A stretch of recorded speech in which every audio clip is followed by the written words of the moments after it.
Bueno, creo que ya estamos acá en vivo. Voy a cerrar aquí una ventana para el ruido. ¿Cómo están? Buenas tardes, feliz viernes para todos. Muchas gracias a los que ya se conectan. Hoy tenemos un en vivo caliente, candela, que lo sacamos a última hora porque es una noticia de momento. Hoy vamos a hablar de fondos inmobiliarios, vamos a hablar de lo que está pasando con el PEI, que es el fondo inmobiliario más grande que hay en Colombia. Hay una especie de escándalo porque mucha gente está supremamente nerviosa con lo que le está pasando a esta inversión. Muchos fondos de pensiones invertidos en el PEI, que es el patrimonio de inversiones inmobiliarias más grande de Colombia. Cerca de 9 billones de pesos bajo administración de activos. Un fondo que ha tenido un comportamiento muy regular, por no decir malo, en su salida a bolsa, en su salida al mercado de valores. Su acción ha caído muchísimo desde que salió a la bolsa. Subió y se recuperó un poquito en estos días que hubo la asamblea del PEI, finales de marzo. Pero bueno, hay mucha gente nerviosa, están saliendo a armar escándalos en la radio. Ayer oían la W que Julio Sánchez Cristo entrevistaba a muchos inversionistas, muchos ahorradores, mucha gente que decía: a mí me engañaron en mi fondo de pensiones, me pusieron a ahorrar en un vehículo que supuestamente invertía en ladrillos, en inversiones inmobiliarias, y yo creía que las inversiones inmobiliarias nunca caían de precio. Entonces, bueno, de todo esto y de mucho más vamos a hablar, pero como siempre en mis propias finanzas lo hacemos de la mano de expertos. Hoy traemos a un gran experto del sector inmobiliario en Colombia, un gran experto en fondos de capital privado en Colombia. Vamos a ver si ya está Sebas por acá. Vamos a invitar a Sebastián García. Eh,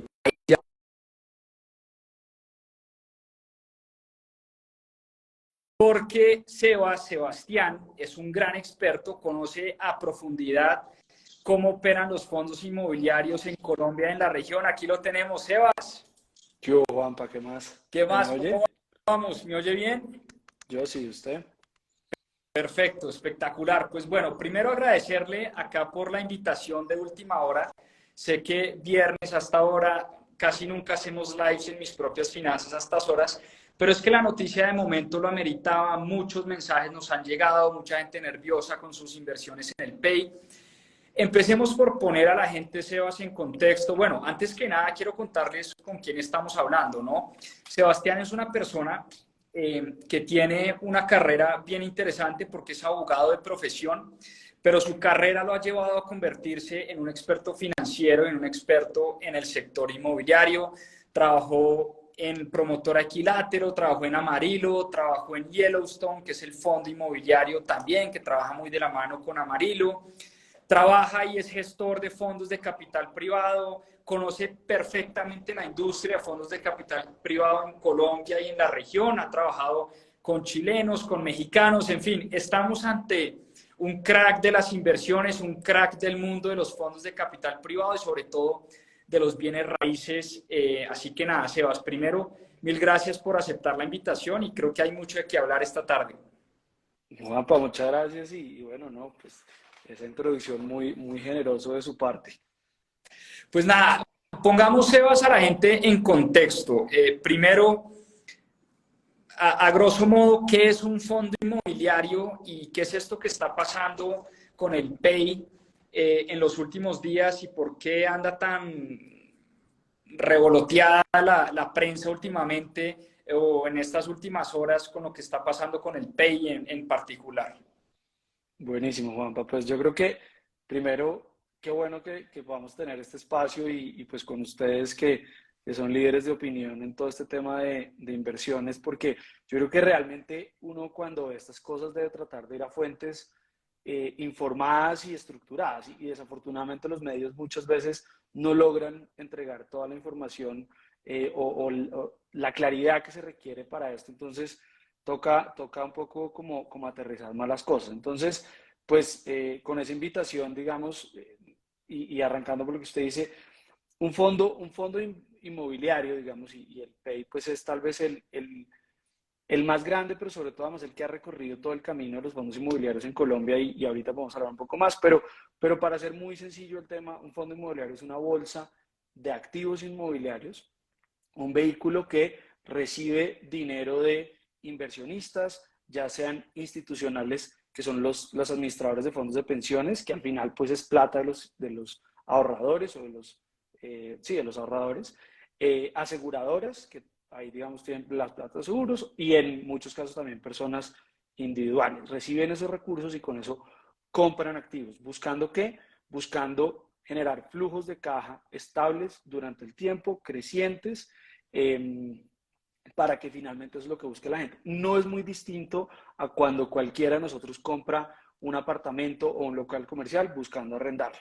Es el mismo principio, solamente que esto se hace de una manera muy estructurada, muy profesional, con activos del más alto nivel. Probablemente el PEI tendrá muchos de los mejores activos inmobiliarios que hay en Colombia, los opera con unos estándares internacionales, digamos, de primer nivel, pero el principio es ese, es grandes activos metidos en una bolsa, esa bolsa está fondeada por inversionistas, obviamente también apalancada con deuda, y ahorita hablaremos un poquito de la deuda del PEI, pero apalancada, y eso va generando todos los trimestres una distribución de caja a los inversionistas. Eso es básicamente un fondo inmobiliario.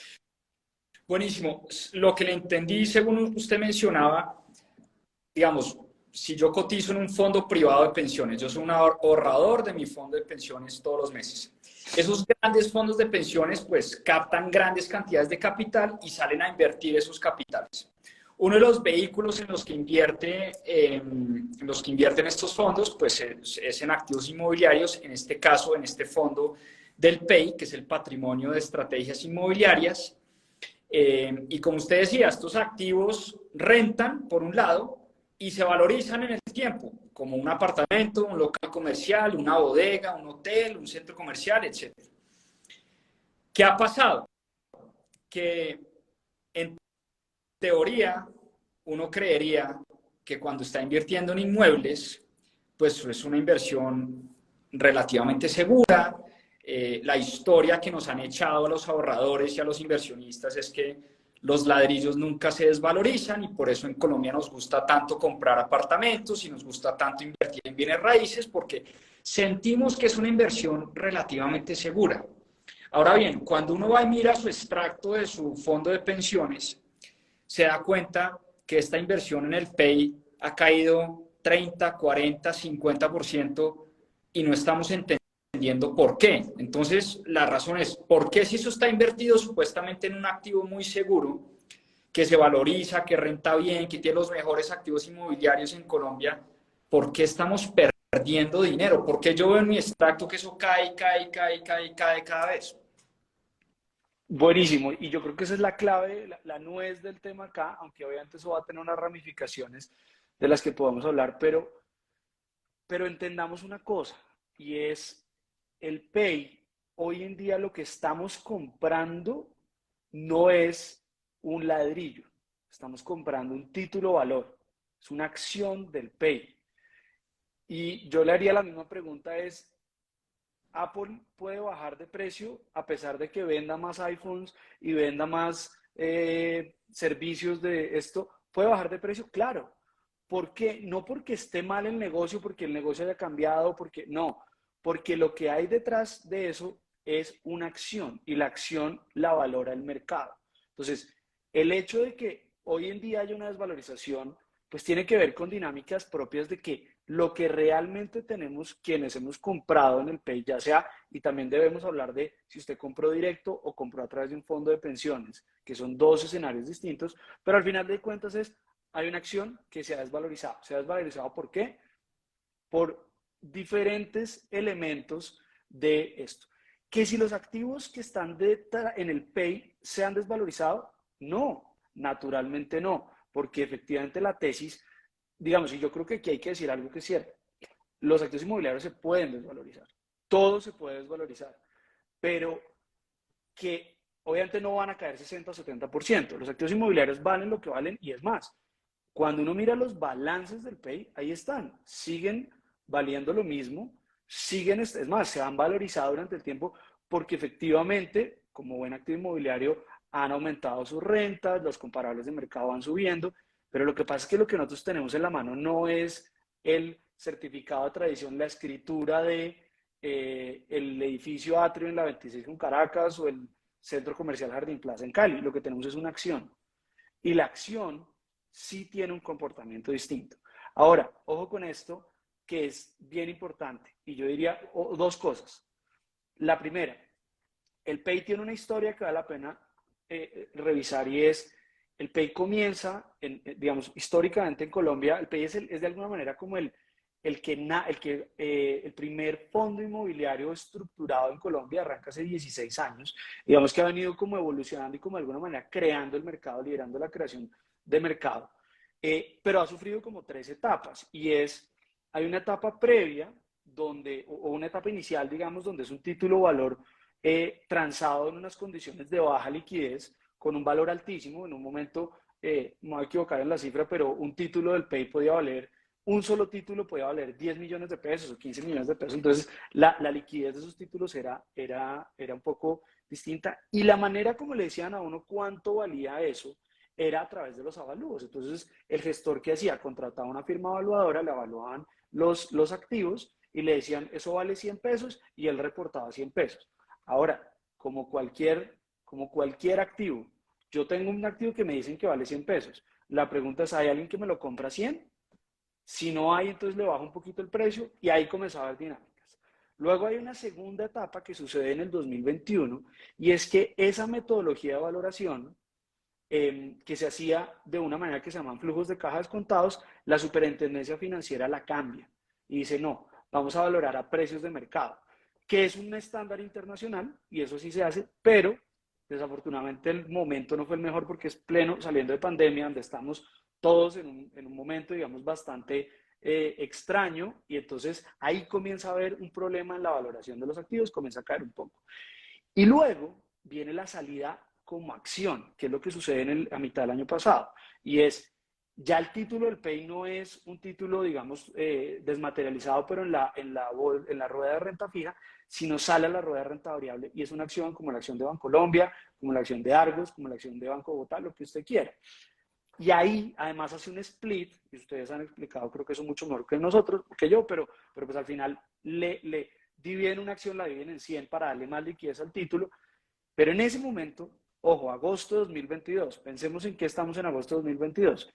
Hay cambio de gobierno, hay subida de tasas, hay disparada la inflación, hay guerra en Ucrania, hay tema en las cadenas de suministro, todos los mercados están supremamente nerviosos y aparece un vehículo que tiene unas rentabilidades que venían siendo las que traía históricamente retornos de 6, 7%, 5%, pero en ese momento el capital es muy costoso porque es escaso y porque está asustado. Y ahí es donde castigan el título. Y ahí es donde viene la desvalorización. Entonces, ojo, lo que perdió valor fue la acción, no los activos inmobiliarios. Esto está buenísimo. Y vamos por partes, porque aquí estoy tomando notas, no crea que es que no estoy dando bolas. Perdón, que yo a veces Tomando notas y echando números. Oiga, vea, para preparar este en vivo, me puse a leer los informes del PEI de la última asamblea. Y le voy a dar unas cifras. Cifras 100% objetivas, y hago la aclaración, yo no tengo nada que ver con el PEI, no me pagan por promocionar al PEI, que mucha gente... Yo tampoco. Y yo tampoco. Que estamos vendiendo acciones del PEI al público. No, de ninguna manera. Esto es un tema netamente académico. Pero doy unas cifras, Sebas. Los ingresos del PEI pasaron de 490.000 millones de pesos en el 2021 a 600.000 millones de pesos en el 2022. O sea, un crecimiento por encima del 20%, ¿no? De un año a otro, de un activo inmobiliario. No es como de una startup, no, es de locales comerciales, de hoteles, de las rentas que generan estos activos. El NOI, que usted sabe muy bien qué es esto, que es el Net Operating Income, o el margen neto operativo, para los que de pronto conocen algo de finanzas, pero es como lo que me queda al final de operar mi negocio. Márgenes como el EBITDA. Algo así. Como el EBITDA de una empresa. 82%, 82% de NOI. ¿Usted qué sabe, Sebas, de negocios inmobiliarios? Un NOI del 82%. ¿cierto? Es un NOI espectacular, o no es así? Es un muy buen NOI, es un retorno muy bueno, digamos que muy acorde al tipo de activos que ellos manejan. Claro. Y digamos es muy saludable. Yo no le voy a decir que sea ni el mejor ni el peor, es muy saludable. Y lo otro es, hablemos un poco de la deuda. Deuda de 3 billones de pesos, que cuando uno ve esto, uno pues se escandaliza, ¿no? Un vehículo que tiene 9 billones de pesos bajo manejo, pero una deuda de cerca de 3 billones de pesos. Y usted lo dijo, tasas del gobierno al alza, inflación, guerra, todas estas condiciones macroeconómicas que no dependen del PEI, hacen que esos 3 billones de deuda, pues ese costo de la deuda se vaya a las nubes, ¿no? Eso es algo que también tiene muy afectado al patrimonio. Claro, pero ahí hagamos dos anotaciones importantes. 3.5 billones sobre 8,5 de activos. Yo creo que la cifra es como 8.5. Ok, ¿Con cuánto se financia cualquiera de nosotros comprando un apartamento? 70%. 70%, exacto. Ojo con esa cifra, porque es que ahí comenzamos a ver cosas importantes, porque todo el mundo dice, no, pero es que el país está súper mal endeudado. Cualquier activo inmobiliario se compra con endeudamientos entre el 50 y el 70%. La gran mayoría de las familias y los compradores colombianos que compran apartamentos en cualquier sala de ventas van y le piden al banco el 70%. Y ojo, el país está en el La 40. estructura del PEI es al revés, 30% deuda, 70% capital, más o menos, Más o pesos más menos, o menos, exacto. ¿no? Entonces, ojo con eso porque eso es un nivel importante, vuelvo, insisto mucho, saludable en términos, o sea, están protegiendo el flujo de caja, no están altamente apalancados. Si uno mira, ahí hay una cosa que se llama el servicio de cobertura de la deuda, el indicador de servicio Sí. de cobertura de la deuda, no me lo sé, porque no fui tan juicioso como usted y no me leí el último estado financiero, pero me atrevería a decir que puede ser 2 o 2,5 veces el servicio de la deuda, sino más, ¿cierto? Ahora, ¿qué pasa? ¿Cómo se endeuda el PEI? ¿O cómo se endeuda, no el PEI, en general, cómo se endeudan los vehículos estructurados y los inversionistas estructurados en finca raíz? A largo plazo y en tasas variables. ¿Por qué las dos? Porque el largo plazo tiene que ver obviamente con que ellos son, el PEI hace una cosa que se llama buy and hold y es un modelo de negocio donde en realidad ellos nunca van a vender los activos que tienen o venderán algunos, pero su negocio no es vender. Aquí no están jugando es que en 5 años se valorizó mucho el centro comercial Jardín Plaza, lo vamos a vender. No, ellos son un modelo de negocio de tener el activo e irle mejorando el flujo de caja todos los años. Entonces, pues Creo eso que es qué un quiere decir? fondo, ¿a cuánto? ¿A 50 años? Una cosa así, Creo que es a ¿no? 99. Ah, bueno, a Creo que es a 99. 100 O años, sea, sí, no. ese activo ese fondo va a existir cuando nosotros todos estemos viejos. Entonces, realmente ese fondo lo que va a seguir es endeudándose y endeudándose porque obviamente eso mejora la capacidad de esto. Pero luego viene el tema de la tasa. Y obviamente la tasa es que si la tasa es variable está mal o bien, miércoles, es difícil saberlo. Yo le diría que la gran mayoría de los inversionistas en el mundo, y ojo, y de los prestadores, prestan a los institucionales a tasa variable. Si estuviéramos teniendo esta conversación en el año 2020 o 2021, estaríamos Feliz. todos felices porque la tasa estaría regalada. Entonces, súper bien endeudado, súper acomodado, ¿no? ¿Cuál es la teoría? La teoría es que todo el flujo de caja debe moverse en una sincronía. La tasa sube, los arriendos suben, la tasa baja, los arriendos no es que vayan a bajar, pero van a crecer menos porque crecen al IPC y al final, pues todos estos son indicadores que van de alguna manera atados unos a los otros. Estamos viviendo obviamente un elemento importante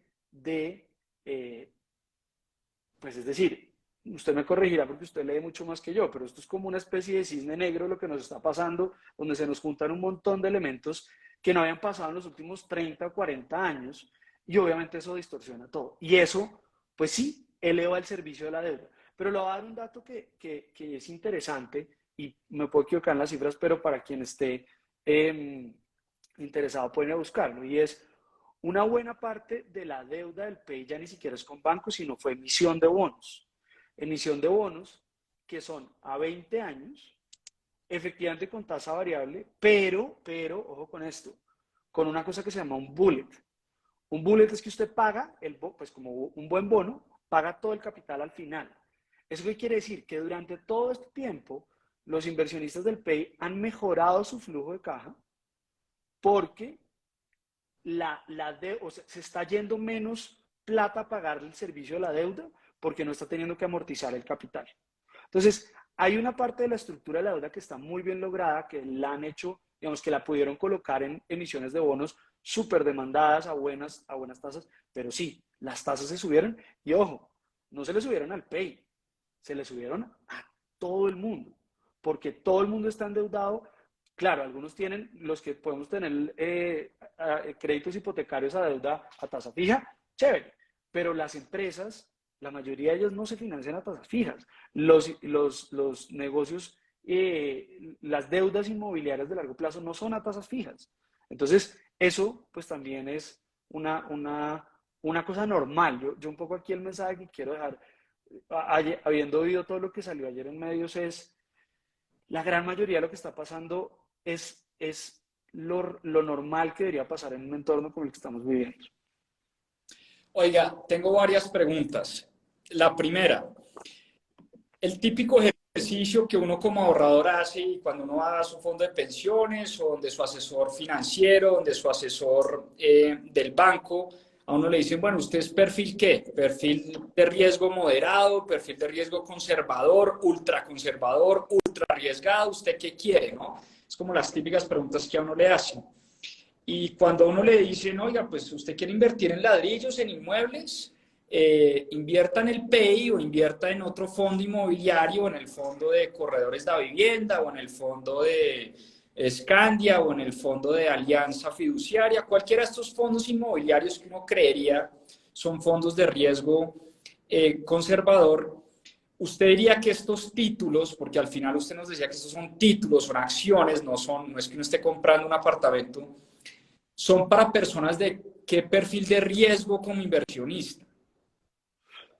Pues vea, yo creo que esa conversación que tuvo cualquier inversionista que compró títulos del PEI, sobre todo los que lo hicieron en los fondos de pensiones voluntarias, porque ojo que ahí también hay una diferencia entre voluntarias, es que al final yo tomé la decisión de invertir ahí. Y eso es algo que en medio de todo este cuento, obviamente hay un deber de asesoría financiera que es muy importante resaltarlo y que se haya hecho de la mejor manera, pero pues eso es importante. Entonces, usted hace su pregunta tiene varios puntos muy importantes. ¿Cuál es el riesgo? ¿Cuál es el riesgo de este tipo de activo? Y no lo veamos como el PEI. El PEI es un REIT. El REIT quiere decir Real Estate Investment Trust. Eso es una figura que existe en Estados Unidos desde hace 50 años.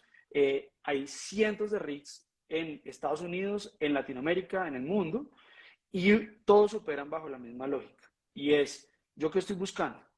Hacer esa bolsa de activos, generar un buen flujo de caja. Normalmente los REITs son lo que se llaman unos securities de alto dividendo, porque obviamente tienen que repartir lo que hacen, porque realmente eso es para eso no está para reinvertirse como en una compañía, sino es para devolverlo. Y luego está el título.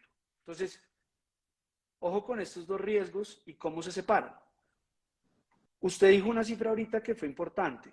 2021, ingresos operacionales del PEI, 460.000 millones. 2022, 600.000. O sea, y si usted coge para atrás, probablemente va a haber una curva así, que va a ir creciendo en la medida de que adquieren más activos. Si uno mira el dividendo que han entregado, probablemente va a haber una curva así. O sea, es altísimamente predecible el dividendo que están entregando. ¿Por qué? Porque ¿de dónde viene ese dividendo? De contratos de arriendo. ¿Qué tipos de contratos de arriendo? Arriendos de largo plazo, con clientes AAA, compañías multinacionales, cadenas de retail, hoteles, bueno, en fin, tienen unos activos AAA con unos, entonces tienen un dividendo bastante estable. Y si uno lo mira, normalmente se comportan de manera. Claro, ahorita va a sufrir un poco porque va a perder algo de ingreso por el tema que hablamos de la deuda, pero en general va a tener eso. Y después viene el título, y el título es una acción, ojo, hoy en día esto es una acción. ¿Qué pasa? Mucha gente compró cuando esto no era una acción. Y la pregunta es, ¿el asesor financiero en ese momento le hubiera podido decir, ¿esto algún día va a ser una acción? Me atrevo a decir que no lo sabían. Es más, nadie lo sabía cuándo. Digamos que los que estábamos un poco en el mundo inmobiliario, nos imaginábamos que estos fondos todos debían llegar al modelo REITs, pero en ese momento no lo sabían. Entonces, en ese momento era una acción que no tenía perdón, era un título que no tenía la volatilidad de una acción de renta variable. Cuando eso pasa, cuando la vuelven una acción pura y dura y entran en las dinámicas propias de la bolsa de valores, probablemente le cambia el riesgo. Pero ojo porque ese es un elemento importante de cambio de riesgo. Le aumenta la liquidez, por ende usted tiene mucha más facilidad de vender, pero el riesgo ya no es el mismo. ¿Sí? Entonces, yo le preguntaría, ¿es más riesgosa una acción del PEI que una en Colombia o que una de Ecopetrol? Son acciones. Y yo me atrevería a decir, nuestro mercado es chiquitico y tiene 20 acciones, ustedes me corrigen, de pronto son poco más, un poco menos, pues son muy pocas, pero yo me atrevería a decir que los REITs, en general, un REIT tan grande como el PEI, en un mercado profundo como el gringo sería un blue chip stock porque pues tiene altísima calidad en los activos, una estructura muy sólida, es de un gran tamaño, entonces pues atrae mucho. Entonces, ¿va a tener el riesgo de una acción? Y yo me atrevería a decir, pero insisto, yo no soy el asesor financiero y obviamente aquí no estamos dando asesorías financieras, pues yo creo que es una acción dentro del riesgo de las acciones, ojo, dentro del riesgo de las acciones, es una acción, digamos, de buena calidad. No sé cuál sea el término técnico de eso, pero va a ser una acción de buena calidad. Entonces, ahora, que si eso le aplica un riesgo moderado o no, no, honestamente no lo sé, o un riesgo conservador, no lo sé. Yo no sé si a los riesgos conservadores les estén comprando acciones o no, o si solamente ya les compran bonos y TES y cosas por el estilo. Eso ya habría que saberlo con alguien más. Pero, ojo, pero una cosa importante, lo que sí tengo altísima certeza que puede pasar es que el dividendo, ojo, el dividendo que le han dicho que le van a entregar es altísimamente posible que se lo entreguen o hay un alto grado de certidumbre de que se mantenga en el tiempo. ¿Sí? Entonces, esa parte tiene un riesgo muy conservador, el dividendo. El valor de la acción está sujeto al mercado.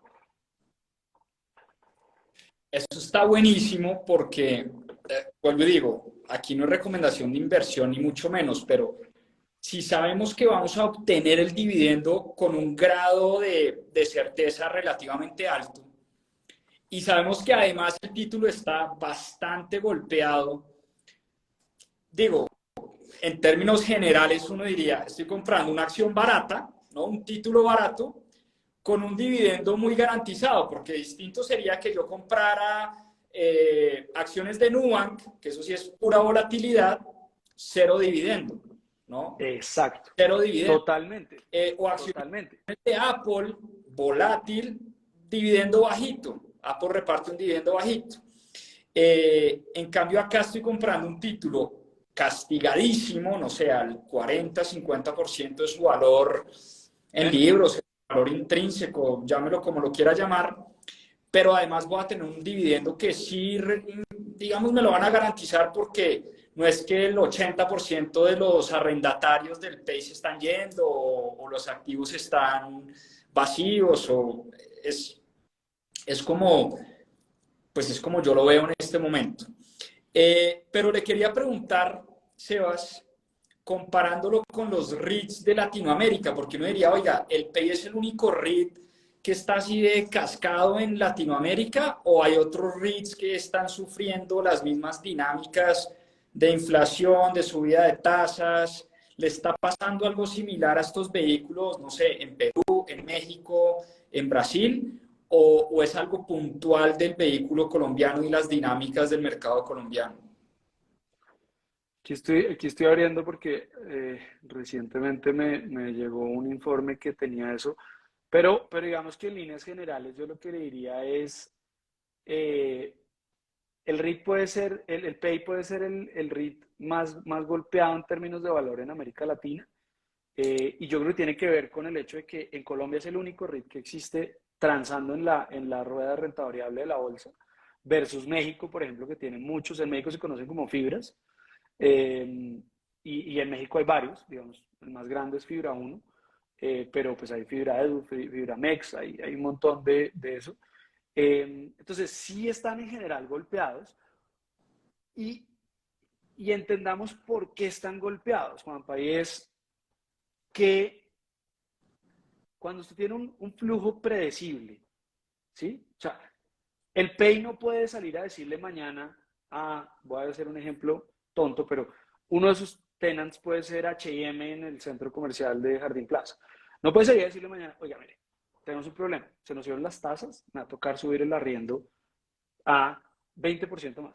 Eso no lo puede hacer, Claro. ¿sí? No es un fabricante de algún bien o de algún servicio que puede subir sus precios o que puede, ¿no? Es mucho más estático ese flujo de caja. Entonces, ¿qué pasa? Que si estamos en un entorno donde los CDTs dan el 15, los bonos del gobierno colombiano dan el 12, pues el capital se encarece y si mi flujo de caja no lo logro levantar, pues obviamente vengo y le casco a eso porque eso hoy en día es un flujo que no es tan atractivo comprar o hoy en día, ¿sí? En lo que está rentando hoy, porque en teoría hay mejores inversiones, o perdón, mejores rentabilidades en inversiones de menor riesgo. Y por eso la gran mayoría de los REITs en el mundo están por debajo de sus valores históricos. Y yo diría, mire, hay una cosa que es importante y es claramente cuando uno evalúa un REIT, pues tiene que evaluar cuánto valen los activos que están detrás, porque al final es un poco lo mismo que cuando usted le mira un balance a una compañía para saber si el valor de la acción refleja lo que dice el balance o no. Y muchas veces no. Y usted, que es un discípulo aventajado de Warren Buffett, ha leído mucho sobre qué implica cuando una compañía está valorada por debajo de su valor en libros o de su valor, digamos, pues hay una oportunidad. Y eso es el mercado. O sea, ¿qué va a pasar? Probablemente que todo el mundo o mucha gente va a estar haciendo lo que usted está diciendo. Y es, oiga, esta vaina será que si hoy distribuye 100 pesos y yo puedo comprar 100 pesos lo que se llama un dividend yield, o ese dividend yield se me va a volver en un par de años 12, 15, 18%, pues le meto. Y si la gente comienza a comprar, que es lo que ha pasado en las últimas 2 semanas, pues esa acción va a volver a subir. ¿Hasta dónde? No tengo ni idea. Que si va a reaccionar hoy, mañana, que si pasado el lunes abre el mercado y se cayó la acción, no tengo ni idea, no Claro. lo sé. Pero claramente ahí sí hay una oportunidad. Yo personalmente creo que hay una oportunidad interesante con el riesgo que usted está comprando una acción en Colombia de ingreso fijo, en un mercado de poca profundidad, o sea, todas las condiciones que tiene comprar una acción en Colombia. Pero esa es la realidad y en eso estamos jugando todos. Oye, hablando del mercado colombiano y hablando de la acción del PEI, ¿qué pasó? Que la acción subió, no sé, ha subido un 60% en las últimas semanas. Pasó, creo que se estaba cotizando en 20.000, 22.000 pesos y creo que hoy está en 33, 34.000 pesos. En pocas semanas, ¿alguna noticia, algo raro, algo extraordinario que haya pasado que nos hemos perdido? Pues vea, yo soy pésimo en entender los mercados de valores y por eso trabajo con bienes raíces, porque esos no tienen volatilidad. Eh, a usted no le pasa eso como le pasa en el mercado de valores, que de pronto abren y todo el mundo está asustado y no va y mira y es por allá un terremoto en Asia y no tiene una idea. Pero digamos, ¿qué ha pasado últimamente? Hubo la asamblea del PEI, en la asamblea del PEI hubo una serie de anuncios, hubo un anuncio de cambio de la estructura, de unos cambios en las estructuras de los fees, digamos que mejoraron un poquito el tema ¿cómo se llama? De la alineación de intereses, que es de alguna manera, y esto me da pie para explicar una cosa que yo creo que es súper importante. En el PAY aparecen dos cosas claves, y es, una cosa es PAY el vehículo, y otra cosa es Pay Asset Management, la compañía que gestiona el vehículo. Todos los vehículos inmobiliarios necesitan tener un gestor, es como tener un gerente. Esa compañía es una compañía aparte y esa compañía recibe unos ingresos por su administración del vehículo, ¿cierto? Ojo, esto pasa en todas partes del mundo, todo funciona igual. O sea, no es que el PEI es, ¿no? Desafortunadamente tenemos una tendencia como a buscar culpables y al malo de la película yo creo que de eso no se trata. Yo creo que es un tema de claridad y de educación financiera por si saben de alguien que sepa eso. Pero, pero el punto es, el Pay Asset Management, digamos que tiene una estructura de fees y era la estructura que todo el mundo, digamos que los inversionistas aceptaban y de alguna manera eso va en constante evolución, eso son cuestiones como lo son todas las cuestiones del mundo empresarial, como lo pueden ser las estructuras de bonificación de las compañías, como lo puede ser una serie de cosas, y en esta asamblea se decidió hacer una serie de cambios en esas estructuras que yo creo que favorecen lo que llamamos la alineación de intereses, es que el gestor gane de alguna manera en línea con lo que ganan los inversionistas. Entonces, en la medida en que eso se genera, pues obviamente mejora, digamos, la percepción del mercado frente a la acción. Ahora, que pueda haber otros elementos asociados, por ejemplo, a la caída del dólar, a las noticias de que comenzamos a llegar al pico de inflación, que yo eso, como le digo, yo ya en eso no soy experto, no conozco el mercado de valores y no podría decirle, fue esto o esto o esto la palanca que activó esa subida, pero digamos que la noticia que sí es, o lo que ha sucedido en las últimas semanas, que sí es un hecho, fue la asamblea, además con unos resultados muy interesantes, con unas proyecciones muy, digamos, saludables hacia el futuro, y obviamente pues ahí se, ¿qué? Se genera, digamos, como esa reacción del mercado. Oiga, Sebas, viendo todo lo que está pasando, la volatilidad del título y viendo esto en retrospectiva, como dice el dicho, es mucho más fácil ser el director técnico cuando ya se acabó el partido. Eso es Todos fácil. somos técnicos cuando se acaba el partido. Todos, además, buenos técnicos, ¿no? Pero viendo lo que está pasando, ¿fue buena idea sacar los títulos del PEI a que cotizaran en bolsa? O sea, ¿por qué se metieron en ese enredo de salir a exponerse al mercado de valores, al inversionista retail, a que todo el mundo los investigara, los criticara, los etcétera, etcétera, etcétera? Todo lo que implica salir a una bolsa pública de valores. ¿Por qué no se quedaron como un fondo privado y ya venían operando de manera espectacular? El título no era tan volátil como antes. ¿Por qué el PEI se metió en esto? Si es buena idea o no, y si cree usted que viendo lo que está pasando otros vehículos o en Colombia. Hombre, yo creo que yo le respondería un poco en línea con lo que tanto dice su amigo Warren Buffett. Y estos tipos están jugando a largo plazo. Esto no es o sea, la acción lleva 8 meses, 9 meses en la rueda de renta variable y esto es un vehículo de 99 años. Entonces, esto es normal y probablemente no será la última vez que les pase, ¿sí? Y eso tampoco es una decisión que se toma en 15 días. Eso no es una decisión como, no sé, cualquier cosa que no. Esto es una decisión que toma mucho tiempo, toma unos procesos de aprobación ante la superintendencia financiera, toma unos temas de gobierno corporativo que se tienen que elevar. En fin, eso es un proceso larguísimo, larguísimo, larguísimo. Además, porque, insisto, el PEI es el primero, el que ha como liderado, como digo yo, la vaca con la campana, detrás de la cual van muchos otros, y el PEI siempre ha sido el que ha estado más adelante. Entonces, que si el momento para hacerlo era en agosto del 2022 o no, hombre, hoy probablemente uno diría, pucha, de pronto se hubieran podido aguantar un añito y entonces no.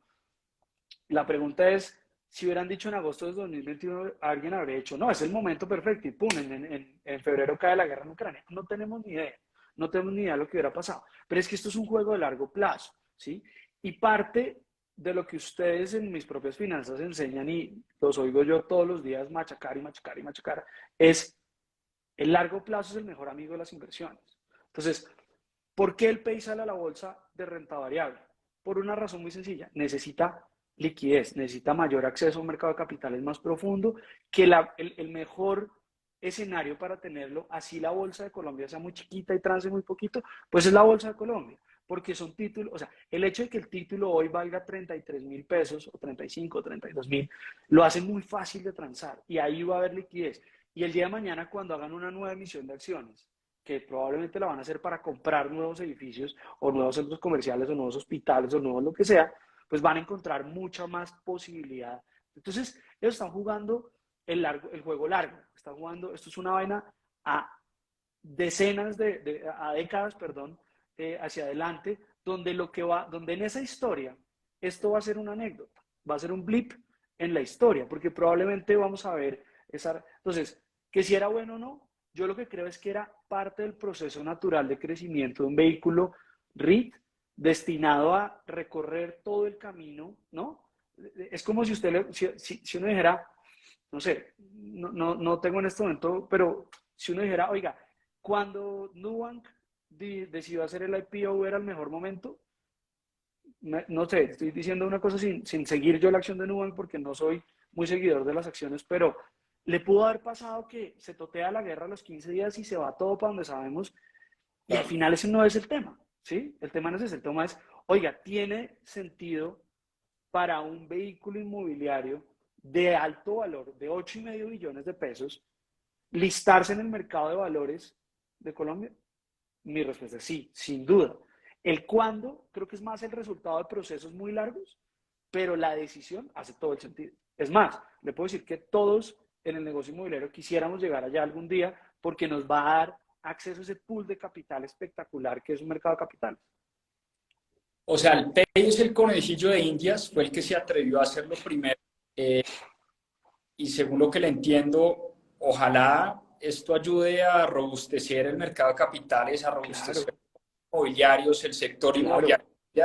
Y ojalá no solo sea uno, sino que sean 2, 3, 5, 10 REITs en Colombia que le den acceso a las personas a invertir, acceso a estas desarrolladoras a desarrollar más proyectos, acceso a los gestores a administrar más inmuebles y a desarrollar toda una industria, ¿no? Y le voy a decir una cosa también importantísima. Antes de que el PEI saliera a la bolsa, la forma de invertir en el PEI era con títulos de 10 millones de pesos o de 15 millones de pesos. Pues usted podía comprar un título, no era tan fácil, digamos. Y entonces, ¿qué hacía? Salían los paquetes de las AFPs. Y el problema de los paquetes de las AFPs, y aquí yo no estoy diciendo que sean malas o buenas, podemos tener opiniones todos sobre eso y cada uno hará sus cuentas, pero hace 10 años, cuando salieron los primeros paquetes del PEI, pues era realmente la única forma de entrar a través de las pensiones voluntarias. ¿Y eso qué hacía? Una capa adicional de fees, que es parte de la discusión hoy, porque de alguna manera lo que la gente está diciendo es, no, es que yo me desvalorizo, pero además yo veo en mi extracto de fondo de pensiones que estos se cobraron. Sí, ese era el contrato, eso fue lo que usted firmó, pero obviamente eso le quita una tajada a los inversionistas. ¿Qué tiene de bueno que salgan al mercado de valores? Que usted ya puede invertir directo. Usted se puede meter a cualquiera de las aplicaciones, puede llamar a un comisionista, no sé, lo que usted quiera, y ahí, pácate, va a poder comprar una acción del PEI y ojalá el día de mañana haya más. Mire, en Colombia hoy creo que me puedo equivocar en la cifra, pero hay como 25 vehículos de inversión inmobiliaria que son dificilísimos de acceder para el mercado retail, les llega a través de los fondos de pensiones porque su pensión y la mía de alguna manera están invertidos ahí, ¿cierto? Pero no lo pueden hacer a disposición propia. Entonces, es importantísimo que estos vehículos entren a la bolsa y el ejemplo del PEI es muy importante y que el PEI, más allá de que todo puede mejorar y todo es sujeto de mejorar y todo es sujeto de crítica, porque eso no vamos a decir pues que aquí nadie se ha equivocado y no, yo creo que se han tomado decisiones que hubieran podido tomarse de otra manera o lo que sea, pero al final lo importante en el big picture del mercado local es que hoy tenemos una opción de invertir en activos inmobiliarios de primer nivel con, eh, con unos buenos rendimientos que hace un año no teníamos. Entonces, pues Oiga, todo es mejor, yo creo. qué clase magistral nos ha dado usted sobre fondos inmobiliarios, sobre real estate, sobre REITs, fibras, que las llaman en México. De verdad espectacular. Sé que tiene que ir a cambiar pañales, a encargarse del gran Tommy. Le prometí no quitarle mucho tiempo, pero queríamos hacer esto de la mano de un gran experto. Y yo creo que todas las personas que estuvieron acá hoy conectadas se dieron cuenta de la calidad de persona y de experto que trajimos a Mis Propias Finanzas, a que nos hablara de este tema con un punto de vista supremamente objetivo, un punto de vista supremamente imparcial. Usted no trabaja en el PEI, no le pagan por vender acciones del PEI, no comisiona por hablar del PEI. Usted generosamente nos entregó su tiempo y su conocimiento. Así que en nombre de toda la comunidad, de mis propias finanzas y de la gente que lo estuvimos hoy escuchando, para mí fue oro molido, tomé un montón de notas, aprendí muchísimo. Voy a tratar de organizarlas, se las voy a tratar de compartir. Y de verdad, gracias, Sebas, que sea la primera de muchas invitaciones que usted me acepte acá al canal. No, muchas gracias, Juanpa, y yo creo que lo que ustedes hacen pues es parte también de lo importante de poder llevarle a la gente más y mejor información, porque creo que además pues eso es parte también de aumentar, digamos, la riqueza y el valor de nuestro país. Y yo tal vez quisiera dejar algo que me parece fundamental de toda esta historia y es tratemos de buscar cuando veamos noticias, cuando veamos este tipo de cosas. Mire, yo estoy seguro que el 99% de la gente hace las cosas bien o trata de hacerlas bien desde su propia perspectiva, desde su punto de vista. Y esta es una historia de que hay mucha gente haciendo las cosas bien, con seriedad, con rigurosidad, que se pueden haber equivocado, puede haber pasado, pero tratar de salir a buscar, ¿no? ¿Quién fue el culpable? ¿No? Como suele uno ir y entonces, ¿dónde están los, no? ¿Quién asesoró mal? Aquí hubo corrupción, aquí hubo... Hombre, eso no nos aporta nada, eso no nos aporta nada. Hay que creer que la gente está tratando de las cosas, así como los emprendedores la sacan del estadio todos los días trabajando y moliendo y tratando de sacar adelante, la gente del PEI también. Y entonces dice, ay, pero es que es de la familia Santo Domingo. ¿Qué importa? Están haciendo las cosas bien también, están buscando mejorar. Hay hoy en día activos en los donde alguno de nosotros ha pasado a café en Atlantis Plaza o ha ido a un de este, y eso lo logra, esa calidad la logran esto. Yo creo que una de las cosas, y recomiendo esta nota de cierre para quienes puedan, el artículo central de la revista The Economist esta semana es la excepcionalidad de la economía norteamericana. Y lo que uno aprende de los gringos es justamente a valorar los esfuerzos y a decir, oiga, todos estamos jalando el carro para el mismo lado, todos estamos tratando de hacer las cosas bien hechas, que nos podemos equivocar, que pudiéramos haberlo hecho de otra manera, pero estamos todos jalando para el mismo lado. Entonces, cuando una cosa como estas, que es innovadora, que es buena para el mercado, que es, salen a machacarla y hacerle la cacería de brujas y a todo eso, eso sí que es una... Y mi invitación a la gente es, no caigamos en eso, busquemos hacerlo bien, busquemos informarnos, no quiere decir que no tengamos críticas, que no podamos pedir información, que no podamos exigir, total, podemos hacerlo, es más, deben hacerlo, porque ellos tienen la obligación de entregarnos información, pero ahí está toda pública. Ahí está, uno se mete a la página y puede encontrar todo lo de ellos. Entonces, hagámoslo con ese rigor y no con eso que nos queda de, es que sí, es que se están metiendo mucha plata, es que están ganando. Hombre, están haciendo las cosas bien. Ellos y todos, todo el sector empresarial lo está tratando de hacer bien. Todos estamos tratando de jalar para el mismo lado. Entonces, mi invitación es un poco un mensaje de optimismo de buena onda, de ver de verdad en los empresarios muchas ganas de hacer las cosas bien, en todos los empresarios. Espectacular, espectacular ese mensaje del final, Sebas. Me quedo con ese mensaje positivo, con esa nota positiva de viernes. Muchas gracias a los que se conectaron hoy viernes. Gracias a todos, qué chévere. 50 personas. Sebas, un abrazo, de verdad, que sea la primera de muchas. Cuando quieran, aquí estoy encantado. Un abrazo grande a todos. Saludos, que Chao. descansen. Feliz semana para todos. Chao, chao.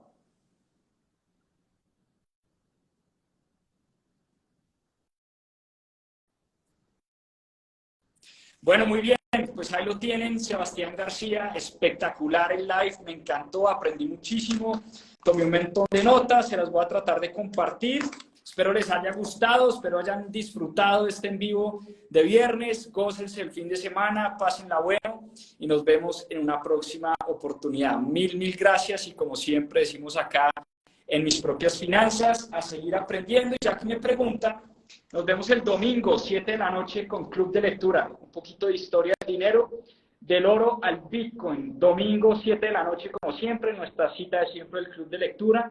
Del oro al Bitcoin. Nos vemos el domingo en el club. Muchas gracias por su participación y nos vemos pronto. Chao, chao.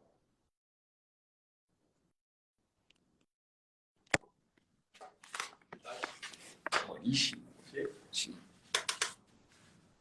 Oye, esos renders sí los aguantamos.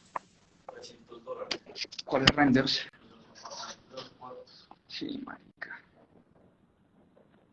Pues yo sí